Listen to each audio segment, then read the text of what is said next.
and welcome to the Business Day exclusive. My name is Elizabeth Musa, and today we are all about millionaire moves. I've got joining me today a young man who is passionate about helping young people, especially those in the African American community, create their own wealth journey.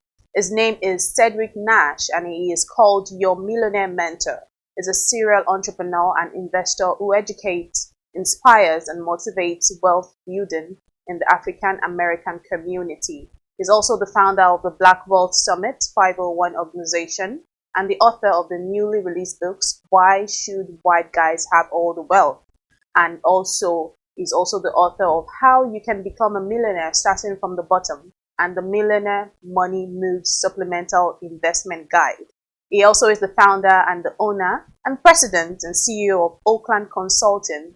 Oakland provides a range of enterprise IT services that helps organizations realize their business and technology goals. He is also a firm believer and the living example that anyone, regardless of age, race, income, or starting point, can build wealth if they have a burning desire, unshakable faith, grit, and a willingness to make the necessary sacrifices.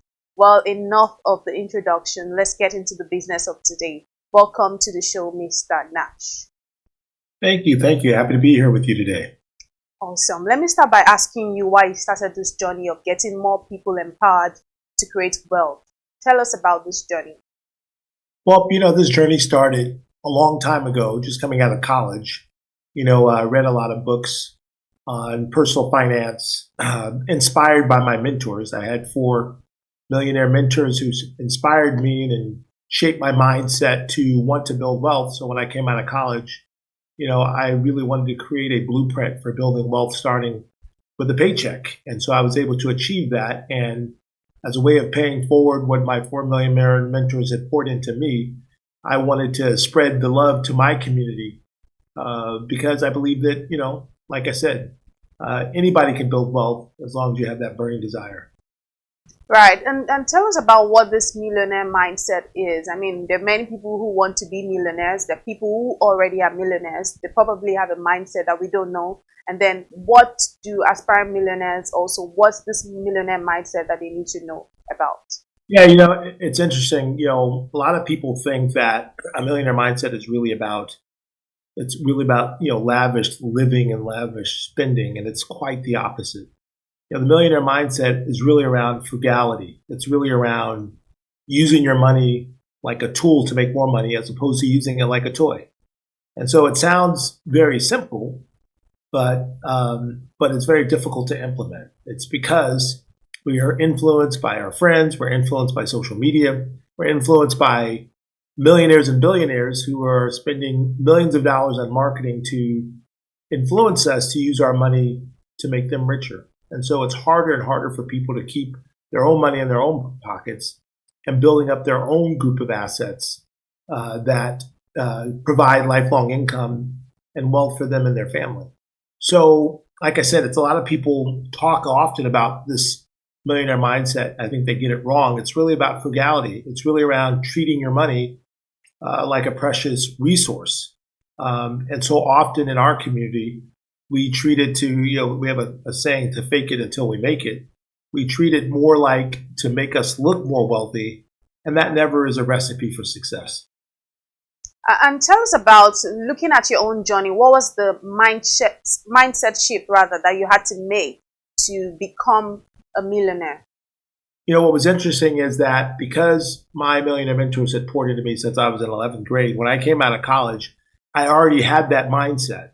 So when I took my first job out of college as a software engineer, making $36,400 a year in the United States, which was a decent salary at that time for a 25-year-old, I lived on a very, very tight budget, a very strict budget. I made sure I was constantly saving.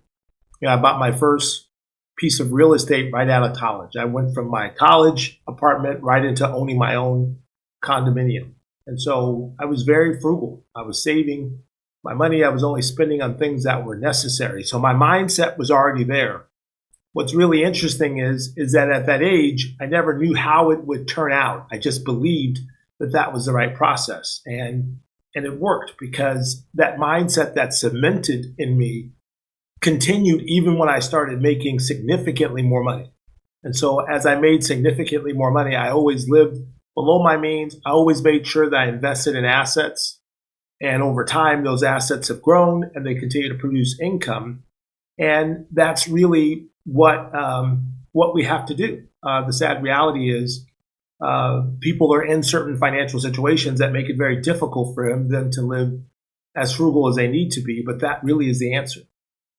Right. And, you talked about your journey and you rightly mentioned that you started out really early and you went on to even purchase your first your property, real estate. So what's one common mistake investors make at the early stage that you would like them to correct today? Thank you. I love that you asked that question because I have another book that I've written but I haven't released, and it's targeted to college grads. And it talks about the journey that I took, and it talks about some of the mistakes that I've made and some of the things that I would have done differently. And so one of those things are that when I first came out of college, I wanted to I got married shortly out of college. I bought a condominium and I wanted to kind of, live this life. I bought a condominium. I bought a BMW, was buying fancy clothes, Hugo Boss suits, because I was trying to project this image. There was still work on my mindset that needed to be done. But for the most part, I was in good shape. The one thing I would have done differently, though, is I probably would have purchased a duplex. I would have purchased a property that had 2 or 3 units. And me and my young wife at the time with no kids could have lived in one unit and rented out the others and got to the point where we were living rent-free so I could even save more money. So, and then I would have held on to that duplex because, a duplex in the area where I was living today would be worth over $2 million. And I could have gotten it much cheaper. The other interesting thing about that duplex is in the United States, the way financing works, the same financial requirements are needed for a single family that are needed for a duplex, threeplex, even a fourplex. So I still could have gotten in there with very little money as a down payment and had somebody else pay the mortgage and some.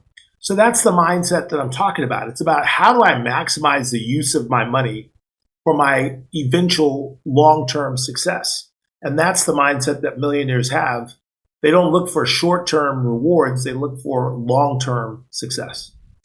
Right. And let's talk about wealth building and what you think is important and what is not. Do you think age, do you think race, do you think education, do you think all of these things are important factors when it comes to wealth building?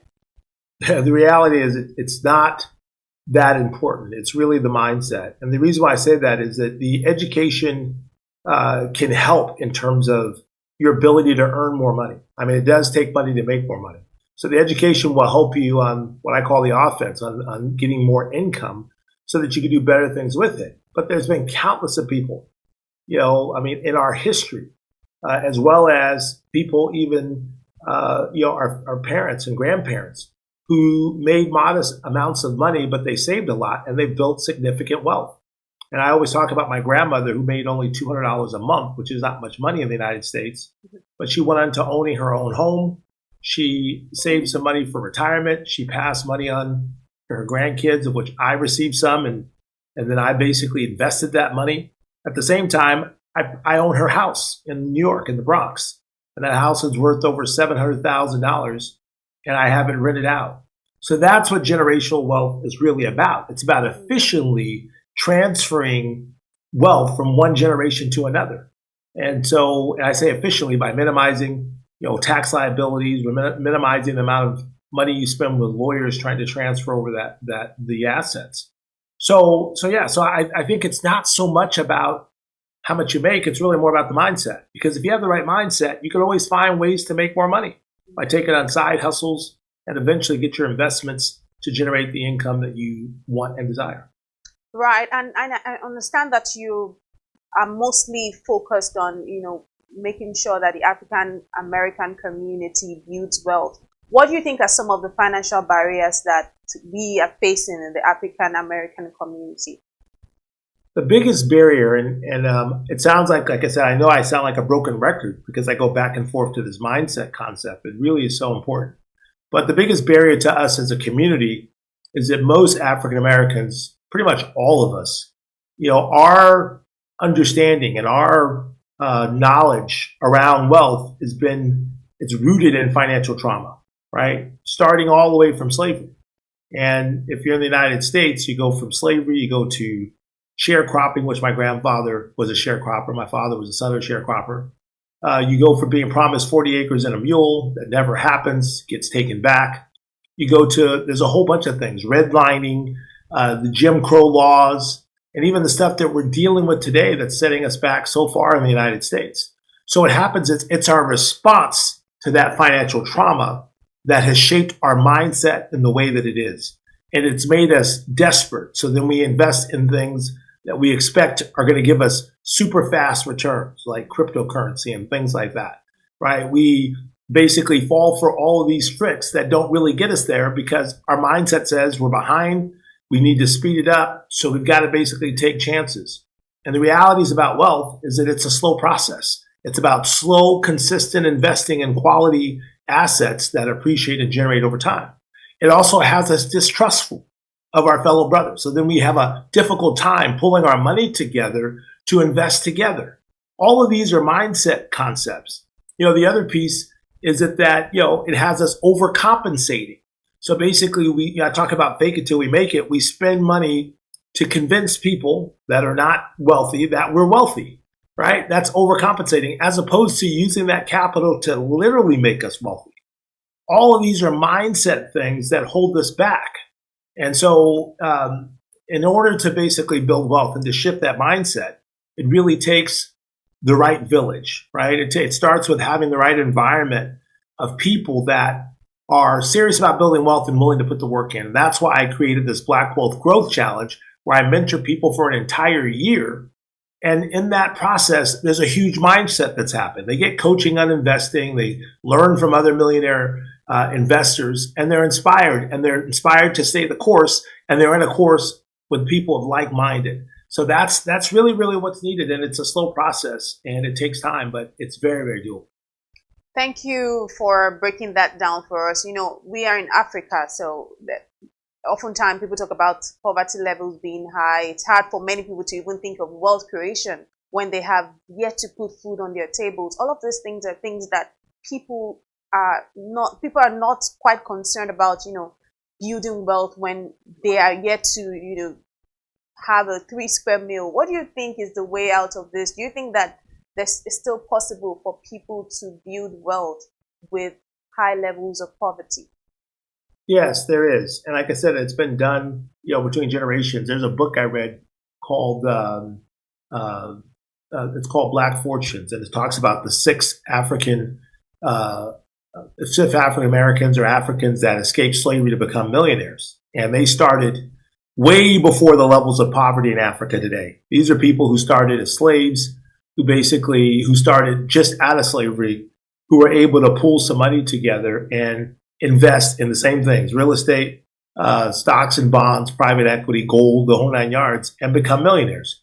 So the whole point is like, no matter where you're starting from, it's possible. It just means that the journey is going to be slower and it's going to be harder.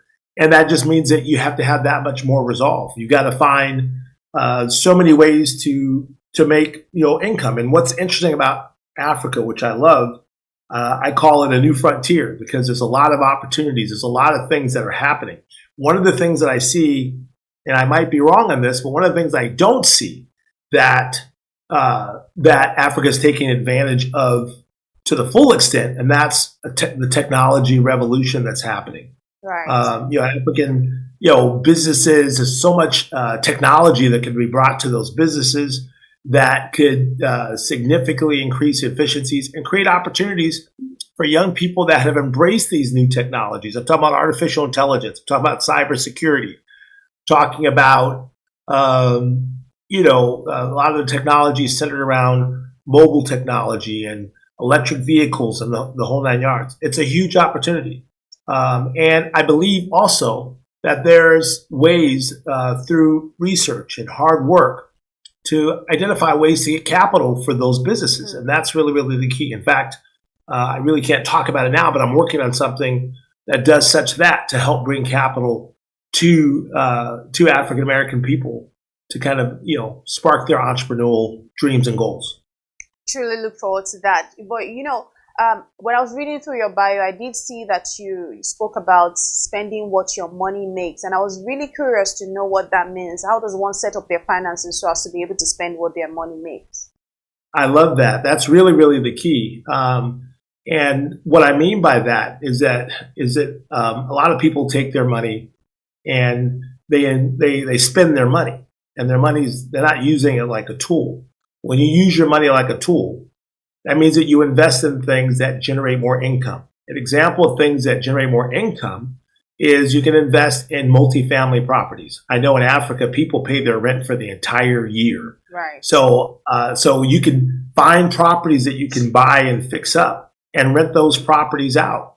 So you're not spending the money that it takes to buy the properties. You're spending the rent, the proceeds of the rent. So you're spending what your money is making. The other example is, I know in Africa, you can now invest in the U.S. stock market.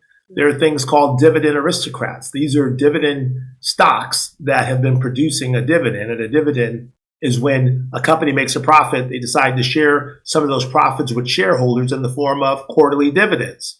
Well, some companies pay 5 or 6% dividends to their investors. So by buying a whole bunch of dividend stock, now you can invest, you can spend the dividends while keeping the base investment continuing to grow. That's the concept of what I call making millionaire money moves. It's about using your capital to invest in assets that appreciate in value at the same time generate income. A business is another kind of thing. It's where you put your money in to start a business, and the money that your business generates, you can spend a portion of that. But if you don't have any capital to invest in these assets, you'll never get that system going. You'll never get that system moving. Right. And some of us are not even creating budgets. Some of us don't even know how to stay on a budget. Can you give us some tips on implementing? I understand that you have something called, is it the M Power budget? Because I did see that. So do you want to give us tips on implementing using this budget? Yeah, it's called the Millionaire Money Moves Power Budget. And I call it a power budget because it really challenges you to at least save and invest at least 27% of your income. And a lot of people can't initially do that. And so the name of the game is, if you can't do that, then you've got to make more income, because as you make more income, it changes the distribution of that formula until you can get to 27%. And the reason why I say that is because you need to invest a significant portion of your income in order to build sustainable wealth. And I have templates that kind of allow people to put their current budget in, categorize their expenditures, and it will create a graph to show them how their current budget stacks against the Millionaire Money Moves Power Budget. But my mother would always say, my mother died when I was 19. I'll never forget her saying this, that if you can't manage a little bit of money, you won't be able to manage a lot of money. And that's so true. And you'll find some people who come into big money fast, a lot of times like American athletes or international athletes, and they spend it real fast. And it's because they never developed the right mindset around that money, and they never create a budget. So no matter how much money you make, I mean, I make a decent amount of money, and I still live off of a budget. It's the same budget structure I created when I came out of college when I was 25 years old. You have to manage and account for your dollars so that you can put them to work to benefit yourself. One of the keys, or one of the challenges, especially in this credit kind of environment in the United States, is that, and Africa doesn't have this problem for the most part, is because the credit cards give people this false sense of more money than they have. And it makes it almost impossible for them to stay on budget. Plus, like I said, marketers are constantly telling you you need this, you got to buy this thing, or this is going to make you look more wealthy or more stronger or whatever. And it causes people to spend money on things that they really don't need.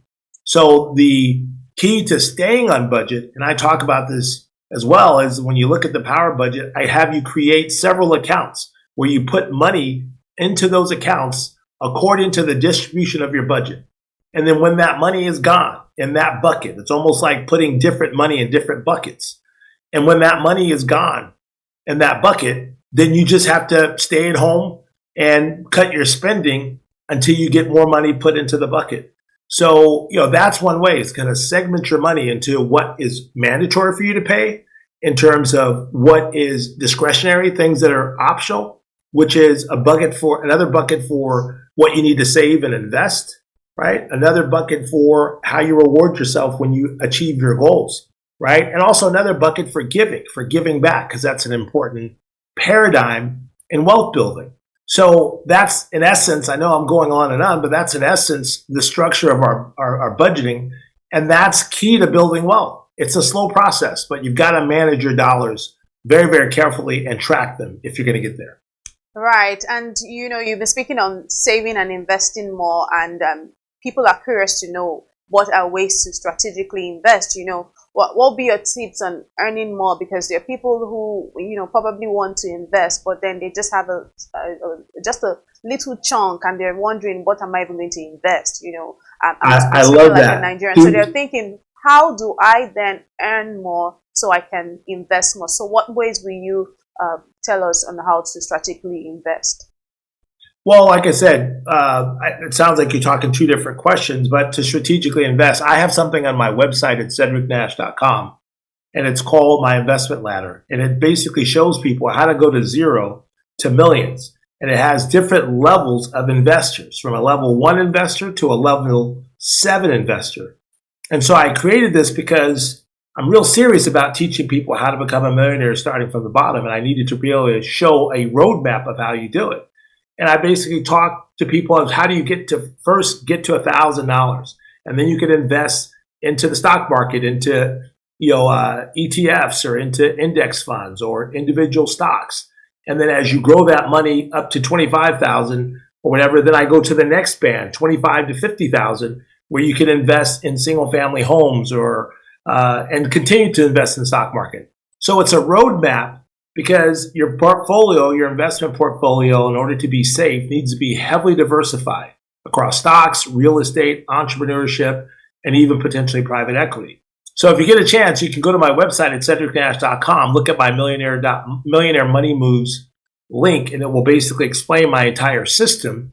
But that's really, really the process. And you've got to be patient and consistent, regardless of what happens with the market. Now, some people may say, well, I don't have that much money to invest. And that's a good answer, because the reality is the best way to invest in the market is consistently every month or every paycheck, not to pour loads of money into the market.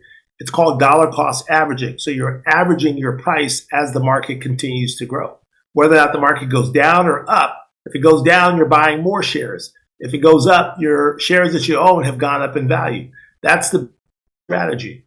And then there's also a thing called buying slices of stocks. So with at least $5, you can buy a slice of a stock. So if you can't buy a whole share, you can buy a slice. So there's no excuse why people and why we should not be investing. And I want to close out by saying that's our number one mistake, is that we spend so much time paying down our debt and we don't spend enough time and energy investing. And investing takes time to build that momentum. And that's what has to happen.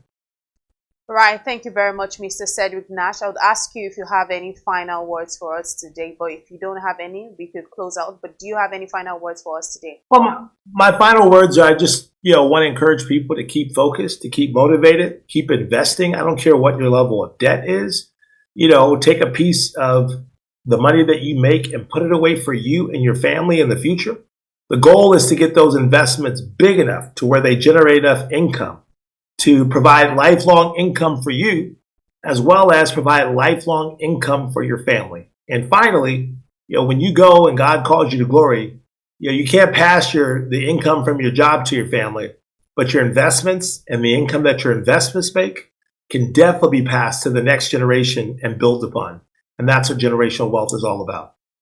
Right. Thank you very much, Mr. Cedric Nash, for your time today. It was truly insightful speaking with you, and we'll definitely check out your website, to just learn on and just imbibe some of these tips that you'll be sharing there. But thank you very much, and enjoy the rest of your day. Thank you. Thank you for the time. And this has been the Business Day exclusive here on Be The TV. My name is Elizabeth Musa. Thank you for watching.